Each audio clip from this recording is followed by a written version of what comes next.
Hi guys, അപ്പോൾ ഞാൻ ജിമ്മിൽ പോയിട്ട് വരുവാണ് കേട്ടോ. ഞാനൊരു കാര്യം കാണിച്ചു തരാം. ഇതാണ് നമ്മുടെ വീട്. ആ ഗേറ്റ് തുറക്കുമ്പോൾ അതിൻ്റെ ഉള്ളിലുള്ള ഒരു വീടാണ് നമ്മുടെ വീട്. അത് കണ്ടു, അതാണ് എൻ്റെ ഹസ്ബൻഡ് വർക്ക് ചെയ്യുന്ന സ്ഥലം. ഇത്ര ദൂരമേ ഉള്ളൂ. എൻ്റെ വീട്ടിൽ നിന്ന് ഇറങ്ങി റോഡ് ക്രോസ് ചെയ്യുമ്പോഴത്തേക്കും ഓഫീസാണ്. അങ്ങനെയാണ് നമ്മൾ താമസിക്കുന്നത്. അപ്പോൾ ഞാനിങ്ങനെ ചുമ്മാ കാണിച്ചാണ് കേട്ടോ. അത് കഴിഞ്ഞ് ഞാൻ വീടിൻ്റെ ഉള്ളിലോട്ട് വരുവാണ്. അപ്പോൾ ഇത് നമ്മുടെ വീടിൻ്റെ സൈഡിലുള്ള കുറച്ച് റോസ്മേരിയാണ്. അത് കഴിഞ്ഞിട്ട് ടടാ. അപ്പോൾ ഇന്ന് ഞാൻ ചെയ്യാൻ പോകുന്നത്, ഇവിടെ എല്ലാവരും ഉറക്കമാണ്, കുഞ്ഞും അവളുടെ അച്ഛനും എല്ലാവരും ഉറക്കമാണ് കേട്ടോ. അപ്പോൾ ഞാൻ ജിമ്മിൽ പോയിട്ട് വന്നിട്ട് രാവിലെ തന്നെ സ്മൂത്തി ഉണ്ടാക്കുവാണ്.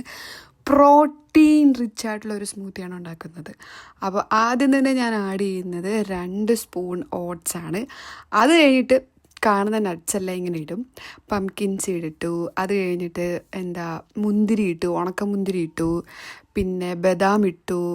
ഇത് വന്നിട്ട് സൺഫ്ലവർ സീഡാണെന്ന് തോന്നുന്നു. അതിട്ടു. ഈ കാണുന്ന എല്ലാ നട്ട്സും സീഡും ഒക്കെ ഇങ്ങനെ ഇട്ടു. അത് കഴിഞ്ഞിട്ട് ഞാൻ വേ പ്രോട്ടീനാണ് ഇടുന്നത്, 1 സ്കൂപ്പ്. പിന്നെ പാലാണ്. എനിക്കിപ്പോൾ പാല് ലാക്ടോസ് ഉള്ള പാൽ, അതായത് നമ്മുടെ നോർമൽ പാല് പറ്റില്ല. അപ്പോൾ ഞാൻ ലാക്ടോസ് ഫ്രീ മിൽക്കാണ് ഉപയോഗിക്കുന്നത്. വയറുവേദന എടുക്കും കേട്ടോ എനിക്ക്. ഡെലിവറി കഴിഞ്ഞിട്ടാണ് കേട്ടോ ഇങ്ങനെ വന്നത്, എന്താണെന്ന് എനിക്കറിയില്ല. അത് കഴിഞ്ഞിട്ട് ഞാൻ ഒരു പിടി ബ്ലൂബെറി ഇട്ടിട്ട് സ്മൂത്തി ഇങ്ങനെ അടിക്കുകയാണ്. അതിൻ്റെ കളറ് കണ്ടോ.